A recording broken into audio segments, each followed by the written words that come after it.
Dabi ya Kariakoo imeisha na imepita pasipo kutoa radha kwa wapenzi na mashabiki wa mpira Tanzania na nje ya mipaka ya Tanzania. Na hii yote imesababishwa na misuli mikubwa ambayo inazo timu hizi za Kariakoo. Simba Sports Club, Dar es Salaam Young Africa, hilo ni jambo ambalo halipingiki hata kidogo kwa misuli ambayo waliokuwa nayo katika soka la Tanzania. Kwa kile ambacho kimetokea, wachambuzi wengi na media mbalimbali zinazungumzia huyu anakoti kanuni hii, mwingine anakoti kanuni ile pale. Lakini ukija kuangalia katika hali ya engo ambayo mtu ambaye amepata hasara zaidi, mashabiki wamepata hasara kubwa zaidi, lakini pia wawekezaji ambao wenye hati ya matangazo pia wamepoteza pesa nyingi zaidi. Lakini pia vile vile kwa timu kuweza kufanya maandalizi, hususan timu mwenyeji ameweza kupata hasara kubwa sana kupitia kuahirishwa kwa dabi hii. Na ukiangalia kanuni ambayo inazungumzia na inampa haki Simba Sports Club ya kuhitaji kuweza kufanya mazoezi siku moja kabla ya mchezo katika uwanja husika ambao utachezwa mechi kwa muda husika ambao inatarajiwa kuchezwa mechi hiyo. Kanuni hiyo iko wazi kabisa. Dar es Salaam Young Africa hawakumtendea haki mgeni wake ambaye alitakiwa aweze kufanya mazoezi katika uwanja huo ili kesho yake uweze kutumika kwa ajili ya mechi. Lakini pia ukija ukiangalia katika barua ambazo zimeandikwa katika bodi ya ligi, lakini pia na wenye mamlaka ya kuweza kusimamia na match commissioner wa mchezo, ukiangalia taarifa zao na kauli zao zinatoka, wanasema kuwa hawakuwa na taarifa juu ya ujio wa mgeni kuja kufanya mazoezi kwa wakati wa usiku kuelekea katika mchezo wa dabi ya Kariakoo. Lakini all in all ukiangalia kanuni hiyo pia inazungumza kwamba kosa la kikanuni linaadhibiwa kikanuni, na kosa la kikanuni halipelekei kumpa mtu alama 3 au kuweza kumpoteza mtu katika alama 3 ambazo alikuwa anastahili kuelekea kuzipata.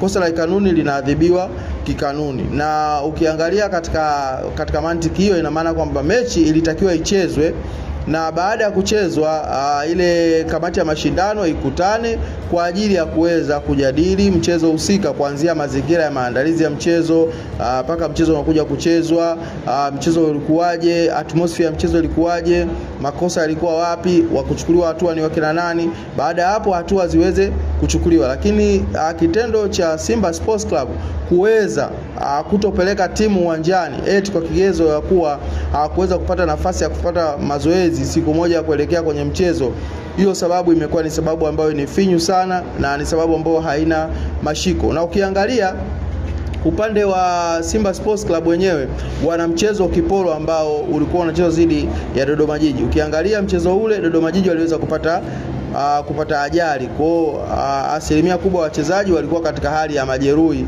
wasingeweza kucheza mchezo husika. Mchezo uliahirishwa pasipo kuwa na zile ratiba za kikanuni, kwa maana kwamba mchezo kuahirishwa katika saa 24 hadi saa 48, mchezo kuahirishwa au kupelekwa katika muda mwingine katika siku hiyo hiyo. Lakini ile ilikuwa imetokea, ni kitu ambacho kilitokea kama emergency, na ni kitu ambacho hakiwezi kuzuilika. Ajali haiwezi kuzuilika, imeshatokea na mechi iliweza kuahirishwa. Lakini ukija kuangalia katika mechi ya Yanga na Simba ambayo imeweza kuahirishwa eti kwa sababu ya kukosa muda wa kufanya mazoezi katika uwanja husika, hii sababu haina mashiko hata kidogo ukiangalia katika mazingira ya kimpira. Kuna scenario nyingi ambazo Simba wanakuwa katika engo mbaya zaidi kwa hiki ambacho kimeweza kutokea. Scenario ya kwanza ukiangalia mchezo wa raundi ya kwanza Simba dhidi ya Pamba Jiji ambao ulifanyika kule Mwanza, Simba wenyewe pia waliweza kupata mushkeli katika uwanja wa mazoezi wakiwa wanaelekea katika mchezo husika, lakini mushkeli yule ambao aliweza kuupata haikuweza kuahirishwa mechi iliweza kuchezwa na matokeo yaliweza kupatikana.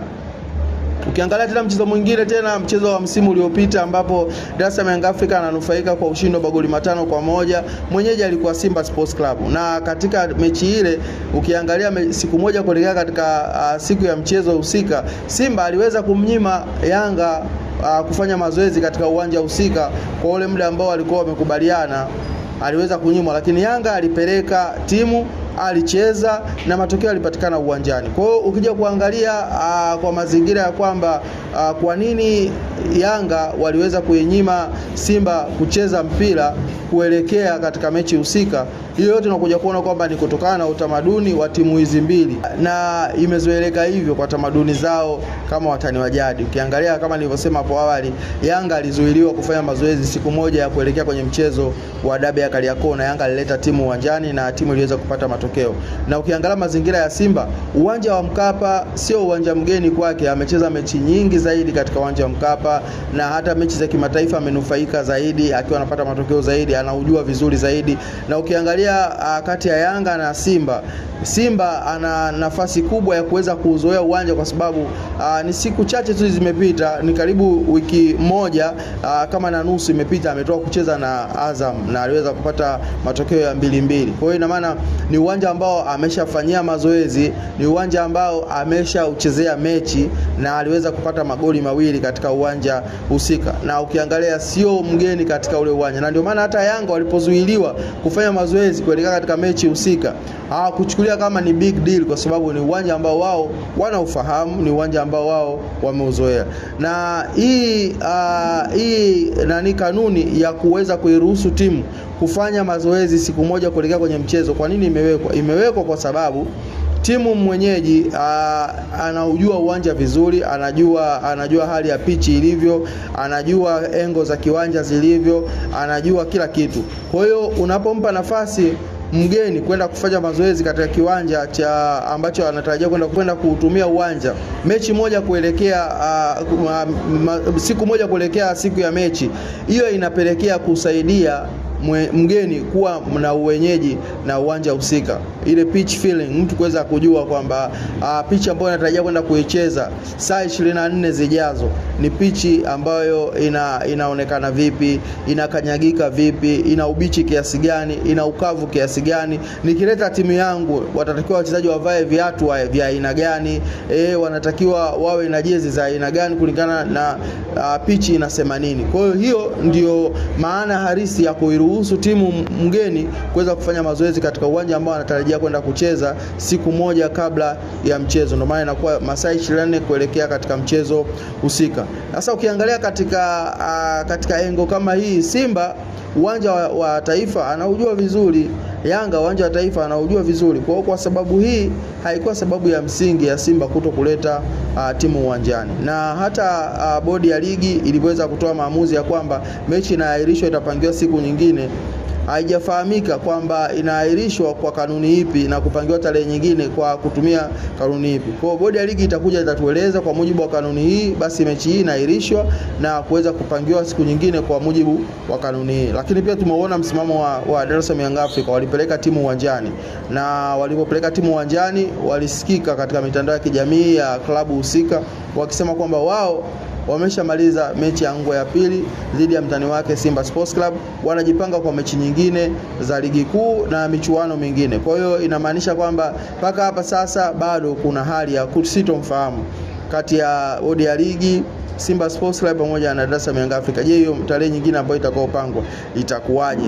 Ni kweli Yanga watakubali kuweza kuleta timu ama itakuwaje? Kwa hiyo tunasubiria tuweze kuona, lakini jibu la msingi ni kwamba Simba Sports Club wametukosea wapenzi wa mpira, wametukosea wanasoka, wametukosea mashabiki, kwa sababu tulikuwa tunataraji kuweza kuipata mechi ambayo ina hadhi ya kimataifa kabisa, dabi ambayo imeshika hatamu katika ukanda wa Afrika Mashariki, Afrika na Kati na Afrika nzima. Kwa sasa inapozungumzwa Simba na Yanga inakuwa ni dabi kubwa ambayo inabeba tension kubwa sana katika mpira wetu wa Afrika.